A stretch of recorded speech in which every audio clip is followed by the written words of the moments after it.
Hey everyone, कैसे हैं आप सब। स्वागत है आपका एक बार फिर से हमारे अपने यूट्यूब चैनल सपना स्टडी एकेडमी में।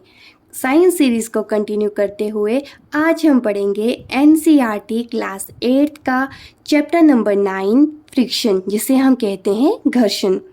अभी आप लोग सोचिए कि जब भी हम लोग वॉक करते हैं तो उसमें क्या होता है, हमारे जो शूज़ हैं वो अर्थ सरफेस के कांटेक्ट में आते हैं। ठीक है, इसमें दो सरफेस इंक्लूड हो रहे हैं, एक तो है अर्थ सरफेस एंड सेकंड है हमारे शूज़ का सरफेस। तो फ्रिक्शन क्या है? एक ऐसी फोर्स जब कोई दो सरफेस एक दूसरे के कांटेक्ट में आते हैं तो ये अपने रोल में आती है। तो फ्रिक्शन की हम कैसे डिफाइन कर सकते हैं? Friction is a force that comes into play when to surfaces come in contact with each other. Friction के लिए मस्ट है कि कितने सरफेस होने चाहिए? टू सरफेस होने चाहिए।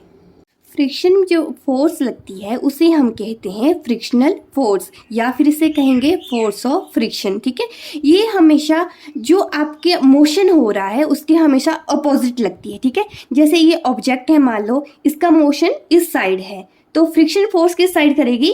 इस साइड से लगेगी। इट मीन्स ये रेजिस्टेंस प्रोवाइड कर देता है, ये मोशन को क्या कर देता है? रोक देता है।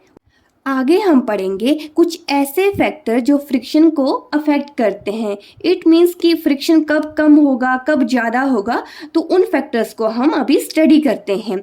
सबसे पहला है कि अगर सरफेस आपका इर्रेगुलर है, इर्रेगुलर मीन्स कि रफ सरफेस है। ठीक है, अभी आप यहाँ पे देखेंगे ये जो टेबल है यहाँ पे बुक रुक गई है। ठीक है, स्लाइड करते करते यहाँ पे बुक पहुँच गई है।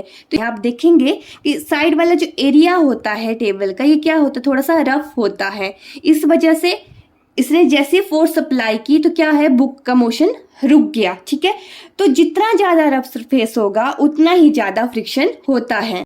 सेकेंड फैक्टर है रेगुलरिटी और स्मूथनेस। अभी जो सरफेस कोई बहुत स्मूथ सरफेस है, ठीक है, तो क्या होगा? हम उस पर जैसे चलेंगे तो क्या हो जाता है? स्लिप हो जाते हैं। या फिर आपने जैसे स्लाइड्स देखी होती हैं, तो जैसे बच्चे उन पर स्लाइड करते हैं तो वो नीचे इजली आ जाते हैं। वो किस वजह से हो रहा है? क्योंकि जो सरफेस है स्लाइड का बहुत ज़्यादा स्मूथ है। अगर वहाँ पर रफ सरफेस होता तो क्या हो जाता? स्लाइड कर ही नहीं पाते। तो इट मीन्स हमें क्या मिलता है कि जो स्मूथ सरफेस होता है उसमें फ्रिक्शन कम होता है और हम उसमें इजली मूव कर सकते हैं।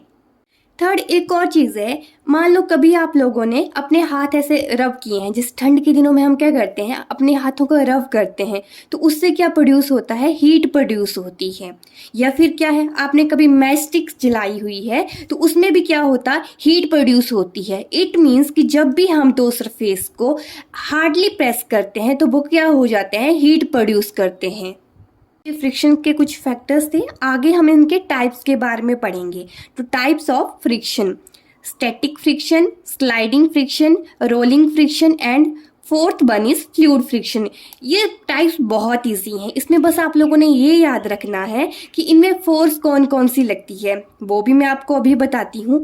जैसे स्टैटिक फ्रिक्शन है, जो फ्रिक्शन फोर्स लगेगी उसका क्या नाम होगा? Static force. Okay, sliding friction में कौन सी फोर्स लगेगी? Sliding force. रोलिंग फ्रिक्शन में कौन सी फोर्स लगेगी? Rolling force. And fluid friction में जो फोर्स लगेगी उसे हम कहेंगे fluid force. First type is static friction. अभी आप यहाँ पे दो ऑब्जेक्ट देखेंगे, ये बड़े वाला और ये छोटे वाला। तो स्टैटिक फ्रिक्शन में क्या होता है? जो ऑब्जेक्ट है वो मूवमेंट नहीं कर रहा है, वो बस ट्राई कर रहा है मूवमेंट करने की। ठीक है, तो इसे हम स्टार्टिंग फ्रिक्शन भी कहते हैं। इसे स्टार्टिंग फ्रिक्शन क्यों कहते हैं? क्योंकि अभी तक इसकी मूवमेंट नहीं हुई है, ये मूव करने की ट्राई कर रहा है, मतलब स्टार्टिंग कर रहा है। तो इसे हम क्या कहते हैं? Static friction. ठीक है, तो इस वाले फ्रिक्शन में कौन सी फोर्स लगती है? Static force. सेकेंड टाइप है स्लाइडिंग फ्रिक्शन। इसे आप कुछ इस तरह से समझिए, ये आपके पास सरफेस दिया हुआ है, इसके पास दूसरा ऑब्जेक्ट है जो इसके ऊपर स्लाइड कर रहा है। ठीक है, मान लो इस साइड इसकी ऊपर से आ रहा है तो नीचे की साइड ही स्लाइड करेगा। ठीक है, मोशन कौन सी साइड है? इस साइड है आपका। तो जो फ्रिक्शनल फोर्स है मैंने क्या बताया, कौन सी साइड पे करती है? रेक्ट अपोजिट साइड में। अगर मोशन इस साइड है तो फ्रिक्शनल फोर्स कहाँ लगेगी? ऊपर वाली साइड लगेगी। ठीक है, तो इस फोर्स को हम क्या कहते हैं? स्लाइडिंग फोर्स कहते हैं। थर्ड टाइप है रोलिंग फ्रिक्शन। जितने भी टाइप हैं उनके हमें नाम से ही पता चल जाएगा कि इस टाइप में क्या होगा। जैसे रोलिंग फ्रिक्शन में क्या होगा, एक ऑब्जेक्ट दूसरे के ऊपर क्या कर रहा है, रोल कर रहा है। अगर इस साइड मूवमेंट है तो जो फोर्स है कहाँ करेगी, अपोजिट डायरेक्शन में, ठीक है। तो कौन सा इसमें फोर्स लगती है, रोलिंग फोर्स लगती है। Fourth and last type of friction है फ्लूइड फ्रिक्शन। अभी फ्लूइड से हम लोग क्या समझते हैं, जो साइंस है उसमें जो गैसेस और लिक्विड होती हैं उनका कॉमन नेम फ्लूइड्स है, ठीक है। ऐसे तो हम फ्लूइड्स को क्या लेते हैं, लिक्विड फॉर्म में लेते हैं, लेकिन साइंस में हम गैसेस और लिक्विड दोनों को फ्लूइड्स में कंसिडर करते हैं। ओके, अभी मान लो कोई भी ऑब्जेक्ट है आपका, एयर की बात करें तो ये प्लेन क्या है, एयर में है, ठीक है। इस साइड इसका मोशन है, कौन सी साइड जा रहा है, इस साइड इसका मोशन है, ठीक है। तो जो आपको फोर्स लगेगी, जो फ्रिक्शन लगेगा, कौन सी साइड होगा, अपोजिट साइड होगा। इट मीन्स इस साइड लगेगा, उसे हम क्या कहेंगे, एयर फ्रिक्शन। अगर स्पेसिफिकली हम कहें तो कौन सा फ्रिक्शन, एयर फ्रिक्शन, या फिर हम इसे फ्लूइड फ्रिक्शन भी कह सकते हैं। वैसे ही अगर हम लिक्विड की बात करें तो जैसे आप लोगों ने शिप देखा है, ठीक है। जैसे शिप करता है, मूव करेगा, जिस डायरेक्शन में मूव कर रहा है तो अपोजिट डायरेक्शन में कौन सी फोर्स लगेगी, फ्लूइड फ्रिक्शन फोर्स लगेगी। आगे हम पढ़ेंगे एडवांटेजेस ऑफ फ्रिक्शन की, फ्रिक्शन हमारे लिए किस तरह से यूजफुल है। यहाँ पे दो फ्रेंड्स जा रहे हैं, दोनों के आगे बनाना पील पड़े हुए थे, मीन्स केले के छिलके पड़े हुए थे। एक फ्रेंड ने उन्हें नहीं देखा, छिलके को नहीं देखा, पैर रखा और क्या हो गया, सीधा गिर गया। दूसरा बड़ा चालाक था, उसने देख लिया और वो उससे नहीं गिरा। तो इससे हमने क्या फाइंड आउट किया कि जो सरफेस पे पहले चले थे, ठीक है, अर्थ पे चले थे, तो वहां पे फ्रिक्शन क्या था, ज़्यादा था। जो अर्थ सरफेस था, थोड़ा सा मैंने क्या बताया था कि जितना ज़्यादा रफ सरफेस होता है उतना ज़्यादा फ्रिक्शन होगा। तो अर्थ सरफेस पहले क्या था, थोड़ा सा रफ था, तो फ्रिक्शन उसे मिल रहा था, अच्छे से चल पा रहे थे। लेकिन जैसे ही उसने बनाना पील के ऊपर पैर रखा, तो जो आप लोगों ने देखा है बनाना पील कैसा होता है, एकदम स्मूथ होता है, तो फ्रिक्शन क्या हो जाएगा, एकदम कम हो जाएगा, और उस वजह से वो नीचे गिर गया। और इसी एनसीईआरटी की जो बुक है आपकी, उसमें ये क्वेश्चन भी पूछा गया है। इसका एक और यूज़ है कि जितने भी हमारे ऑटोमोबाइल्स होते हैं, जितने भी व्हीकल हैं, अगर फ्रिक्शन ना हो तो ये तो हम पॉसिबल ही नहीं है हमारे लिए कि हम इन्हें ड्राइव कर सकें। अगर एक बार हमने कोई व्हीकल चला लिया, मान लो गाड़ी में बैठे, तो क्या होगा, वो चलती रहेगी। अगर फ्रिक्शन होगा ही नहीं तो क्या हो जाएगा, वो कहीं पे जाके रुकेगी ही नहीं। तो इट मीन्स कि मोशन के लिए भी ये बहुत ज़रूरी है। अब किसी चीज़ की खुद के अगर एडवांटेजेस हैं तो जाहिर सी बात है उसमें बहुत सारी डिसएडवांटेजेस भी होंगी, ठीक है। तो फ्रिक्शन की वजह से हमें किन किन चीज़ों का सामना करना पड़ता है। अगर जैसे फ्रिक्शनल है, फ्रिक्शनल फोर्स जो है वो क्या कर देती है, बहुत से ऑब्जेक्ट्स को एकदम ख़राब करने में भी इसका रोल रहता है। आप लोगों ने देखा है कि जैसे मशीन्स होती हैं उनमें फ्रिक्शन ज़्यादा आ जाता है तो क्या कर दें, पार्ट्स एक दूसरे से लग के क्या हो जाते हैं, एक दूसरे से रगड़ के क्या हो जाएगा, ख़राब हो जाते हैं। या फिर आपने अपने शूज़ देखे हैं, उनके जो सोल होते हैं, जितना हम चलते जाते हैं वो भी क्या हो जाएंगे, खराब हो जाते हैं। या फिर आप टायर देखेंगे किसी भी व्हीकल के, किसी नए देखेंगे तो कैसे होते, कुछ एकदम अच्छे दिखते हैं, लेकिन जैसे जैसे फ्रिक्शन होता रहता है वो उनके जो ऊपर डिज़ाइन बने होते हैं वो पूरी तरह से खराब हो जाते हैं। इट मीन्स फ्रिक्शन जो है वो क्या रिजल्ट करता है, टियर ऑफ ऑब्जेक्ट्स।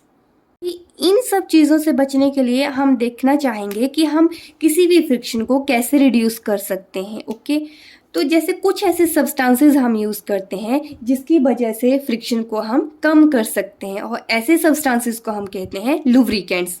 लोगों ने देखा होगा जैसे कि हम मशीन्स में ऑयल यूज़ करते हैं जिसे हम लुब्रिकेटिंग ऑयल कहते हैं, ग्रीस यूज़ करते हैं, या फिर आपने देखा जैसे हम लोग कैरम खेलते हैं तो क्या होता है, जैसे वो स्ट्राइकर ऐसे अच्छे से मूव नहीं कर पाता है तो हम क्या यूज़ करते हैं, पाउडर यूज़ करते हैं, जिस वजह से जो मूवमेंट है बहुत ही ज़्यादा स्मूथ हो जाती है। इस चैप्टर का लास्ट टॉपिक है इंक्रीजिंग फ्रिक्शन, कि हम फ्रिक्शन को किस तरह से इंक्रीज कर सकते हैं। जैसे आपने अपने शूज़ के सोल देखे हैं तो वो क्या करते हैं, फ्रिक्शन को इंक्रीज़ करते हैं। जैसे ही फ्रिक्शन इंक्रीज़ होगा तो क्या होगा, हम प्रॉपरली चल पाएंगे। नहीं तो अगर फ्रिक्शन बिल्कुल कम होगा तो क्या हो जाएगा, गिर जाएंगे। तो हमें इंक्रीज़ करने के लिए हम क्या यूज़ करते हैं, सोल्स का यूज़ करते हैं। ये तो आपने डेली लाइफ में देखा ही है। जैसे जैसे जो सोल हैं वो घिस जाते हैं तो हम क्या है चलते चलते गिर जाते हैं, लेकिन सोल अगर नए नए हैं, अच्छी कंडीशंस में है, तो हम प्रॉपरली वॉक कर सकते हैं। या फिर जो कार के टायर होते हैं, साइकिल के टायर होते हैं, वो भी फ्रिक्शन प्रोवाइड करते हैं। अभी थर्ड है पाउडर ड्यूरिंग गेम। अभी जैसे मान लो प्लेयर्स कबड्डी खेल रहे हैं तो क्या हो जाता है, जैसे स्वेट हो रहा है उस वजह से हैंड थोड़े स्लिपरी हो जाते हैं, तो वो यूज़ करते हैं पाउडर, जिस वजह से फ्रिक्शन इंक्रीज हो जाता है और अगर किसी को पकड़ेंगे तो वो आसानी से स्लिप नहीं होते हैं। तो ये कुछ ऐसे मेथड हैं जिसकी वजह से हम फ्रिक्शन को इंक्रीज कर सकते हैं। और इसी के साथ ही हमारा ये चैप्टर फ्रिक्शन भी यहीं पे फिनिश होता है। आई होप आप ये चैप्टर को बहुत अच्छे से समझ गए हैं और आपको दोबारा से बुक ओपन करने की नीड नहीं है। ऐसी और वीडियोस देखने के लिए please do like, share and subscribe to my YouTube channel. तब तक के लिए धन्यवाद।